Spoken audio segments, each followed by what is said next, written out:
내가 어디 있느냐? 어디에 기록된 말씀이죠? 바로 창세기에 기록된 말씀입니다. 하나님께서 아담을 향해서 말씀하셨던 그 성경 구절. 하나님께서 아담과 하와가 선악과로 인해서 하나님을 피하였을 때, 하나님께서 아브라함을 찾았을 때 했던 말이 바로 이 내가 어디 있느냐이라는 겁니다. 사실 하나님께서 아담이 어디 있는지 몰랐을까요? 하나님께서 아담이 숨바꼭질하는 것에 대해서 찾기 위해서 이 질문을 했던 걸까요? 아닙니다. 하나님께서는 아담으로 하여금 아담이 내 스스로 내가 어디 있는지, 내가 왜 하나님을 피하고 있는지에 대해서 아담 스스로 답을 찾기를 원하셨던 질문이었습니다. 또한 그의 입을 통해서 잘못을 듣기 원하시는 하나님의 마음도 우리는 확인할 수 있습니다. 그래서 이 질문은 간단한 질문이 아니에요. 이 질문은 우리의 위치와 우리가 무엇을 향해 가는지에 대한 하나님이 우리를 향한 질문이라는 거예요. 그냥 단순히 과거에 아담과 하와에게 했던 질문이 아니라 아담과 하와로 수없이 수천 년을 지나오면서 오늘에 이르기까지 여러분들에게 동일하게 질문하고 계신다는 거예요. 내가 어디 있느냐? 성도님들은 지금 어디 계십니까? 교회에 있죠, 육체는. 그럼 성도님들의 마음은 지금 어디에 있습니까? 하나님을 바라보고 계십니까? 아니면 분주한 마음이 있습니까? 아니면 지금 잠시 멍했습니까? 우리가 이곳에 마음이 있습니다. 우리가 육체도 있고 마음도 있어야 합니다. 그렇다면은 여러분들이 예배를 드리고 나서 여러분들의 삶은 무엇을 향해 걸어가십니까? 어떤 길을 걸어가고 계십니까? 혹시 너무나 간절히 하나님을 구하는데 나의 상황이 너무 안 좋아서 하나님께 외쳤는데 아직 내가 무슨 길을 향해 가고 있는지 찾지 못하는 분도 있을 겁니다. 혹시 그래서 하나님을 내가 찾는데 왜 하나님 나를 찾지 않으실까 하는 아쉬움도 있는 분도 있을 겁니다. 여러분, 질문이 많았죠. 근데 더 많았어요. 설교 초고에는. 그래서 줄이고 줄였습니다. 왜 이렇게 질문이 많았냐면은 제가 성도님들의 한 분 한 분의 이야기를 듣고 싶었어요. 성도님들은 어디 있습니까? 성도님들은 무엇을 향해 갑니까? 성도님들이 이 예배의 터전을 나가면 무엇을 향해 걸어가고 있습니까? 그런데 저는 이 몇 가지의 질문이지만은 우리 하나님께서는 여러분들을 향해 너무나 많은 질문을 갖고 계신다는 거예요. 왜요? 말을 안 해주니까요. 답답하니까요. 저도 자녀를 키워보고 또 이제 예전에 학생들을 가르쳐 보면서 항상 말을 많이 하는 사람들은 답답한 저였습니다. 물어보고 이야기하고, 근데 항상 돌아오는 답은 뭐예요? 단답형이에요. 대화가 이어지질 않아. 우리 하나님도 마찬가지라는 거예요. 하나님께서도 내가 어디 있냐라는 말에 대해서 하나님 저 여기 있습니다. 지금 뭐 하고 있습니다. 지금 뭐 하는 중입니다. 이야기를 하는 게 아니라 계속 우리는 무엇인가를 찾으려 간다는 거죠. 제가 이 말씀을 생각하고 묵상하면서 코끼리코가 갑자기 생각이 났습니다. 코끼리코 해보셨죠? 예전에 우리 레크레이션 같은 거 하면은 정말 코끼리와 같이 코를 내밀고 한 손은 코를 잡고 돕니다. 여러분이 코끼리코를 하면서 한 바퀴 돌고 여러분 앞을 바라보면 여러분 어지러우세요? 설마 한 바퀴 돌았는데 어지러우시겠어요? 근데 만약에 5바퀴, 10바퀴를 돌았습니다. 5바퀴 돌고 10바퀴 돌고 목적지를 향해서 갈 때 우리가 보여지는 광경이 뭐예요? 넘어지고 뒤로 가고 휘청거리고 우리는 그걸 보면서 웃습니다. 저는 근데 이것을 무엇에 비교하고 무엇에 연관되어 묵상했냐면은 우리가 너무나 많이 바쁘다는 거예요. 회전바퀴처럼 바빠서 해야 될 게 너무나 많은 거예요. 그러다 보니까 우리가 가야 할 길을 못 찾고 우리는 계속 흔들리고 넘어지고 있다라는 거죠. 여러분, 우리가 어느 순간에 이상의 우리 한계를 넘어서 코끼리코를 돌면은 분명히 넘어집니다. 이 말이 뭐냐면은 우리의 삶을 심플하게 해야 돼요. 왜요? 우리의 삶이 하나님을 향해 나아갈 수 있도록 우리의 삶을 심플하게 해야 한다는 겁니다. 저는 오늘 주신 하나님의 이 사도행전 말씀을 통해서 여러분들이 여러분들의 위치를 좀 찾았으면 좋겠어요. 그리고 여러분들이 가야 될 길을 다시 한번 재확인하는 시간이 되기를 바랍니다. 오늘 첫 번째 우리 같이 나눌 말씀은 바울에 대해서 나누려고 합니다. 바울은요, 홀로 걸어갔어요. 홀로. 자, 우리 말씀 한번 13절 같이 읽도록 하겠습니다. 20장 13절입니다. 함께 읽습니다. 우리는 앞서 배를 타고 앗소에서 바울을 태우려고 그리로 가니 이는 바울이 걸어서 가고자 하여 그렇게 정하여 준 것이라. 자, 우리 지난주 본문에서 봤듯이 우리 7일 동안 바울이 드로아라는 지역에 머물게 됩니다. 그리고 에베소에서 예루살렘에 우리가 구제 물품을 전하기 위해서 각지 지역에서 사람들이 구제품을 가지고 모이게 됐죠. 바울과 그 일행은 드로아에서 형제 자매들과 이제 마지막 인사를 하고 이제 앗소라는 지역으로 옮겨야만 합니다. 근데 우리가 방금 읽었던 13절에 봤지만은 13절에 우리는 누구냐면 누가와 그의 일행들이에요. 그의 일행들이 바울과 함께 앗소라는 지역으로 가기 원하는데 바울은 어떤 결정을 하냐면은 나 혼자 걸어가겠다라는 거예요. 같이 그의 동역자들과 함께 배를 타고 가면은 편하고 쉽고 또한 지치지 않을 텐데 굳이 약 35에서 40km 되는 그 거리를 바울이 혼자 걸어간다라는 겁니다. 바울은 왜 이렇게 혼자 걸어간다고 했을까요? 몇 가지 이유가 있어요. 그 중에 첫 번째 이유는 바울은 복음을 전하려고 했습니다. 즉 사람을 만나길 원했어요. 왜냐하면 예수를 증거해야 되기 때문이죠. 바울이 가는 드로아에서 앗소까지의 거리는 35에서 40km 정도 되는 거리라고 했잖아요.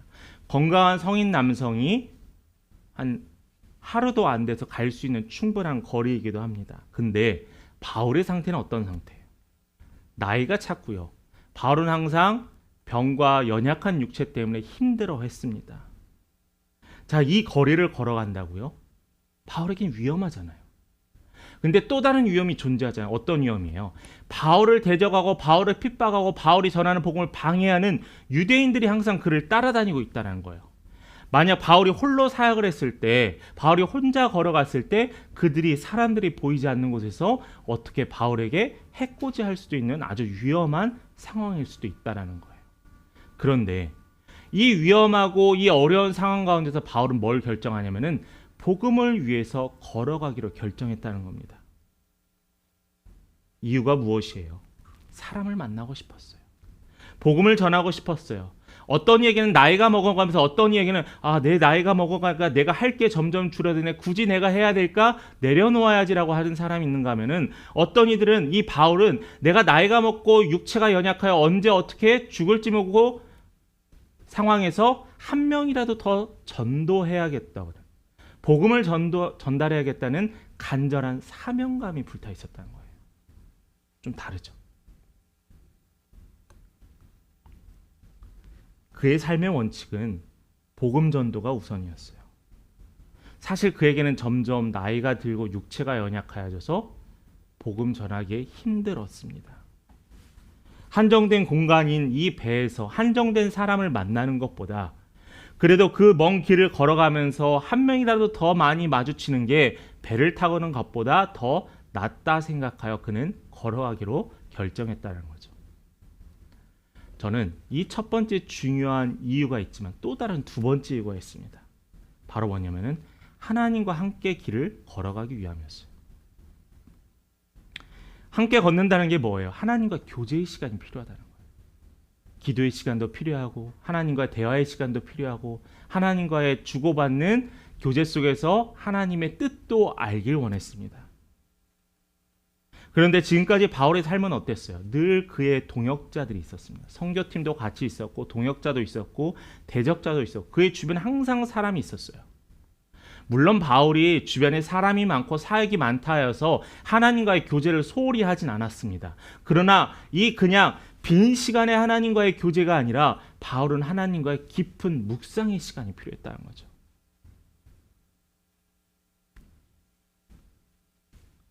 바울이 평상시에 기도하지 못했던 건 아닙니다. 하나님과의 더 깊은 만남을 만나기 원했다는 거예요. 기도원 가면 뭐 할까요? 뭐 하셨어요 예전에? 기도원 가면 기도합니다. 말씀도 듣고 통성 기도도 하고 가끔 산에 올라가서 기도도 하고 골방에 가서 기도도 합니다. 근데 여러분 24시간 기도하세요? 저는 기도원 가면은 쉼도 얻습니다. 산책로도 걷고 묵상도 하고 말씀도 봅니다. 여러분 바울은요 지친 일상 가운데 시간을 내서 하는 묵상보다는 그의 시간을 전부 다 하나님과 교제하고 싶었던 거예요. 이런 이야기를 고민을 들었던 적이 있습니다. 선교사님의 이야기였었는데 물론 목회자도 마찬가지라고 생각하고 우리 성도님들도 마찬가지라고 생각을 합니다. 선교사님 가운데 이런 고민을 저에게 했었습니다. 너무 바쁘다는 거예요. 맨 처음에 선교지에 갔을 때 무엇을 해야 될지 걱정하고 막막했는데 학교 사역도 하고 교회 사역도 하고 또 시간을 내어서 또한 가르치기도 하고 학교 사역 다양한 사역들 하면서 이 선교사님들의 사역의 지경이 점점 넓어졌어요. 그러다 보니까 얼마나 감사할 일이에요. 이 사역뿐만 아니라 가족도 챙겨야 합니다. 먼 이국 타국 땅에서 변변한 시설이 있지 않은 곳에서 가족을 챙겨야 돼요. 그러다 보니까 이 선교사님은 점점 일에 몰두되고 마는 거예요. 그러다 어느 순간에 마음속에 공허함이 왔습니다. 어떤 공허함이요? 내가 무엇을 위해 이렇게 하느냐라는 거예요. 내가 누구를 위해 이렇게 하느냐라는 거예요. 하나님과의 깊은 교제도 없으니까 일을 하면서 점점 짜증만 늘어나는 거예요. 안타까움만 늘어나고 사람에 대해서 환경에 대해서 원망만 늘어나는 거예요. 그러면서 선교사님은 좀 쉬고 싶다. 그냥 하나님과 만남의 시간을 갖고 싶다라는 거예요. 저는 이 선교사님의 말이 충분히 이해가 갑니다. 우리가 전에 사역했던 교회에서 일도 많았어요. 봉사할 것도 많았고 해야 될 일도 많았습니다. 그때는 시간이 묵상하고 하나님과의 교제의 시간이 없어서 공허하고 실망했어요. 그런데 지금 사역의 것들이 별로 없는 우리의 상황에서 과거와 지금은 변화된 게 얼마나 있나요? 일을 안 하고 사역을 안 하면서 나는 얼마만큼 하나님과의 교제의 시간을 갖냐라는 거죠. 이렇게 사역을 일처럼 하다 보니 점점 이건 노동이 되고 내가 누구를 위해 일하고 있고 내가 누구를 위해 교회에서 봉사하고 있는지 하는 그러한 안타까운 마음을 한숨을 쉬게 됩니다. 바울은 이런 말씀을 했어요. 디모데전서 4장 7절에서 8절 말씀 한번 볼까요? 디모데전서 4장 7절과 8절입니다. 함께 같이 읽겠습니다. 망령되고 허탄한 신화를 버리고 오직 경건에 이르기를 연습하라. 육체의 연단은 약간의 유익이 있으나 경건은 범사에 유익하니 인생에 약속이 있느니라. 자, 우리 7절 말씀 한번 다시 볼까요? 7절 말씀. 자, 뭘 버리래요? 망령되고 허탄한 신화를 버리래요. 우리가 생각하는 화려하고 우리가 생각하는 무엇인가 이루려는 그 생각을 버리고 뭐에 집중하래요? 경건에 이르기를 연습하라. 경건이 뭐예요? 경건은 뭐냐면 하나님을 공경하고 하나님께 행동하는 게 경건이에요. 하나님을 공경하고 하나님께 행동하는 게 없다라는 거예요. 하나님의 자녀로서 마땅히 해야 될 것인데. 기도의 시간 저는 중요합니다. 근데 기도의 시간보다 더 중요한 것은 여러분들의 마음이 얼마만큼 하나님께 생각하고 있냐라는 거예요. 바울은 날마다 삶 속에서 경건을 모습을 띠라고 합니다. 그 시간이 언제냐? 바로 이 혼자만의 여행의 시간이었어요. 혼자만의 여행의 시간. 하나님과 교제 없이 사역하던 가운데 바울은 공허함도 느꼈고 다시 한번 하나님과의 깊은 교제와 자신의 노년의 때 내가 무엇을 하고 어떤 길을 가야 될지 하나님과의 만남의 시간이 필요했습니다. 그 시간이 바로 이 스스로 결정한 홀로 걸어가는 시간이었다는 거죠. 바울도 이렇게 시간과 노력을 들이면서 자신의 연약한 육체와 상황이 되지 않음에도 불구하고 바울이 이렇게 했던 이유는 뭐예요? 하나님과의 묵상이자 하나님과의 만남이잖아요. 하나님과의 함께 시간을 보내는 거잖아요. 왜 우리는 코끼리 코 도는 것처럼 많은 일들을 감당하면서 왜 하나님과의 만남의 시간 점점 뒤로 가냐라는 거예요. 가족 중요하죠. 이따도 이야기하겠지만 가족도 중요합니다. 직장도 중요합니다. 여러분들 여가 시간도 중요하고 여러분 취미도 중요합니다. 그런데 하나님이 먼저 돼야 하잖아요. 하나님. 바울은 홀로 걸었지만은 결코 이 길은 외롭지 않았습니다. 왜냐하면은 하나님과 함께했기 때문에. 바울은 그 기쁨으로 걸었습니다. 그 기쁨으로 감당하며 그 길을 걸어갔어요. 자, 그 길이 어떤 거냐? 두 번째입니다. 주께서 부른 길입니다. 오늘 말씀의 후반절에 보면은 바울은 무사히 아스도까지 걸어가게 됐어요. 하나님의 은혜죠. 어떠한 대적자들이나 바울이 쓰러지지 않았습니다. 이제는 동료들과 함께 아마 너무나 많이 연약해짐으로 말미암아 배를 타고 밀레도라는 항구로 향하게 됩니다. 이 밀레도에서 이 에베소까지는 약 55km 정도 되는데 이 에베소 교회에 있던 장로들을 바울이 불러요. 바울이 있는 곳에. 그래서 마지막 고별 설교를 합니다.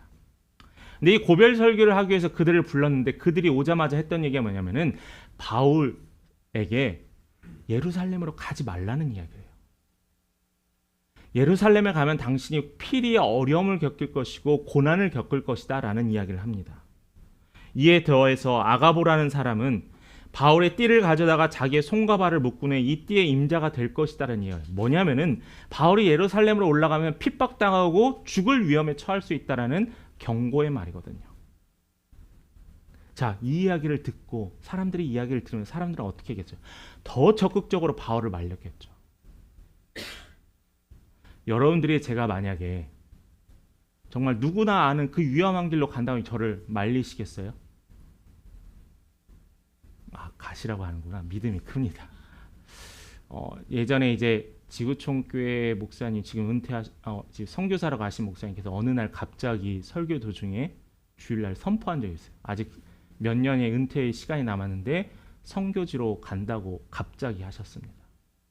누구나 가고 싶은 큰 교회, 누구나 하고 싶은 사역, 수많은 사람들 앞에서 하나님의 말씀의 선포, 인간적인 욕심이 생길 수 있죠. 근데 과감히 내려놨어요.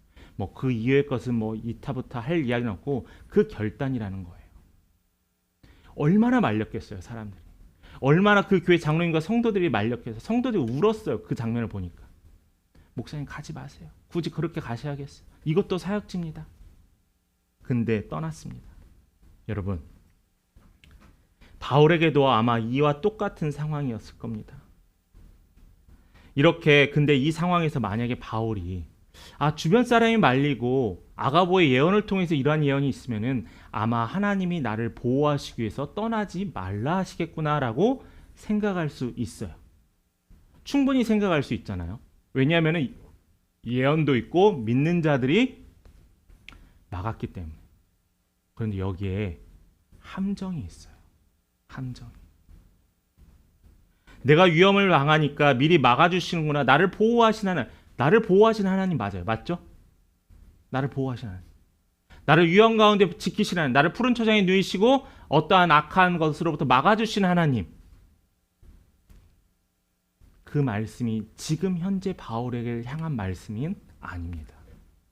근데 우린 자꾸 어떤 일이면 하나님께 뜻을 구하고 하나님의 인도하심을 구하는 게 아니라 내가 아는 지식을 가지고 내 상황에 최대한 나에게 유리하게 적용해요. 위험합니다. 너무나 위험해요. 바울은요, 뭐라고 하냐면은 성령을 따른다라고 합니다. 성령의 인도하심.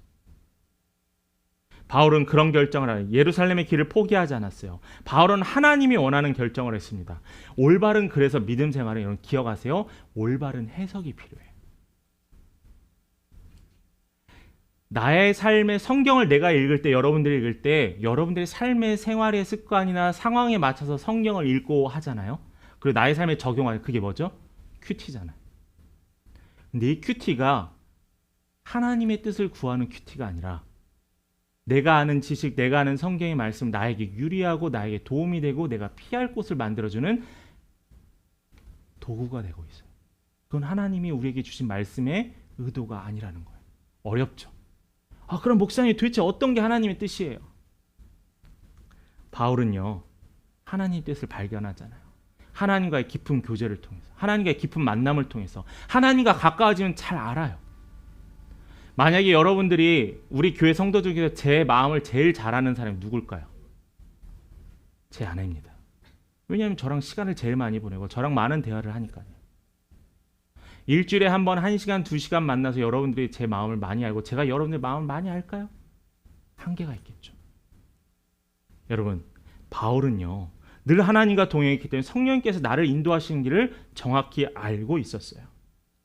근데 이러한 비슷한 사건이 과거에도 있었잖아요.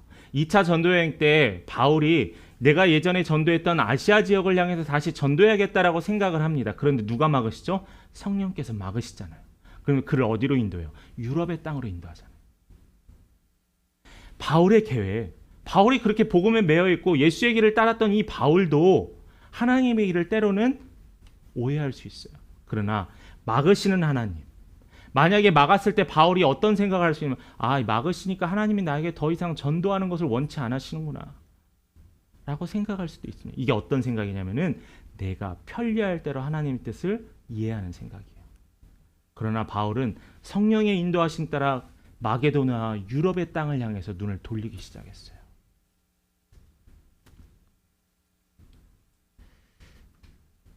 바울은 경험했잖아요. 그 결정의 기준의 말씀이 있습니다. 우리 24절 말씀, 우리가 너무나 잘 아는 말씀이죠. 우리 함께 같이 읽어보겠습니다. 같이 읽겠습니다. 내가 달려갈 길과 주 예수께 받은 사명 곧 하나님의 은혜의 복음을 증언하는 일을 마치려 하면은 나의 생명조차 조금도 귀한 것으로 여기지 아니하노라. 자, 봅니다. 내가 달려갈 길, 주 예수께 받은 사명, 그게 뭐예요? 복음을 증언하는 일. 이 복음을 증언하는 일의 후반절에 보면 나의 생명조차 조금도 귀한 것으로 여기지 않겠다는, 쉽게 말해요. 내 생명보다 더 소중한 것은 복음 전하는 것이다.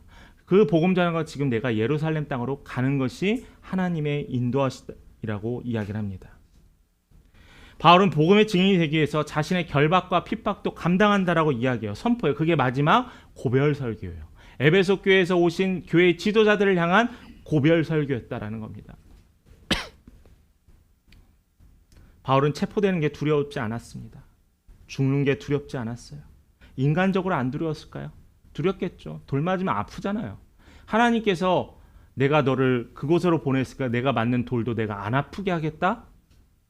예수께서 십자가를 지실 때 온 세상의 인류의 구원을 위해서 죽기 때문에 예수께서 아픔을 느끼지 못하게 하겠다?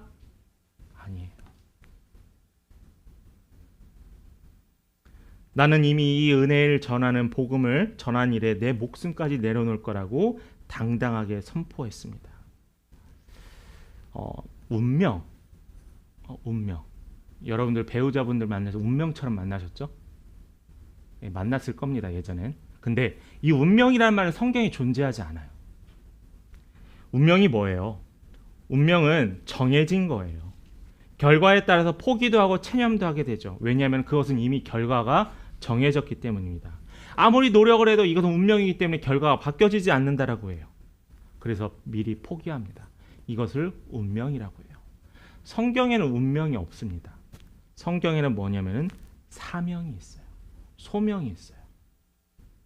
여러분, 소명과 사명의 차이 잘 알아요. 소명은 뭐냐면 부르심이에요. 부르심. 하나님께서 여러분들을 부르심. 로마서 1장 1절 한번 볼까요? 예수 그리스도의 종 바울은 사도의 뭐죠? 부르심을 받았습니다.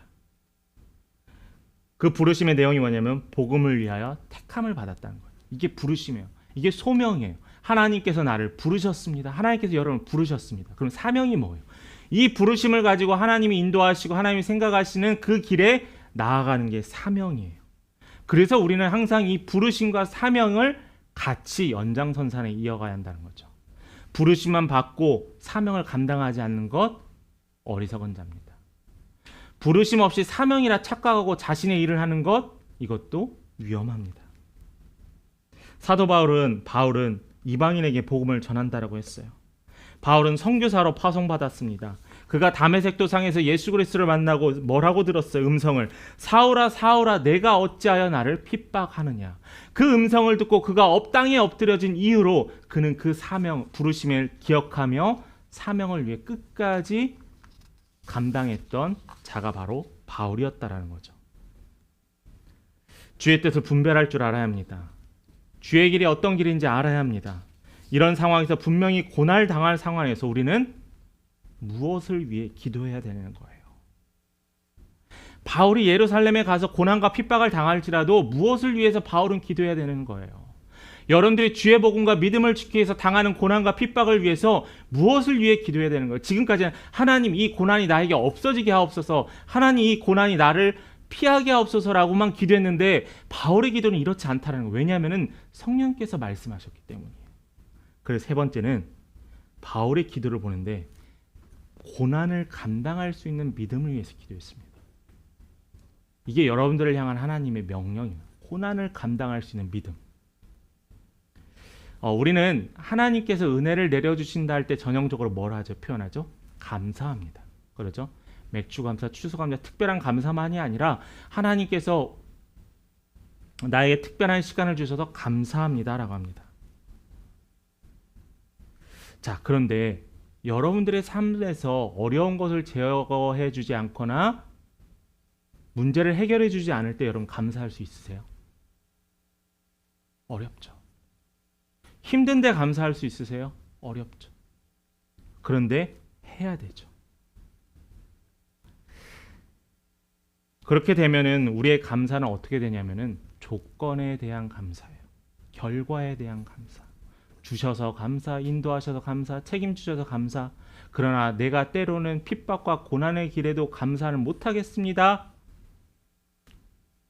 하나님이 원하는 감사는 뭐라고 했죠? 범사의 감사예요.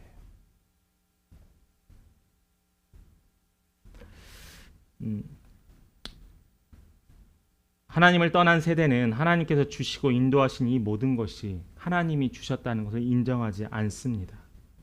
그러니까 당연히 감사하지 않죠. 우리 하나님께서 인간적으로 말해서 감사할 조건이 안 되는 상황에서 감사하는 자의 고백을 더 기뻐 여기지 않으실까요? 제가 한 글에서 읽은 내용인데 좀 좋았습니다.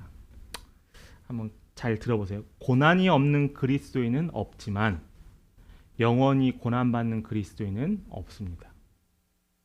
어떠세요? 고난은 다 누구나 경험합니다. 그러나 고난이 영원히 체험하는 사람은 없다라는 거예요. 하나님 말씀에서도 고난은 뭐라고 하면 잠깐이라고 합니다.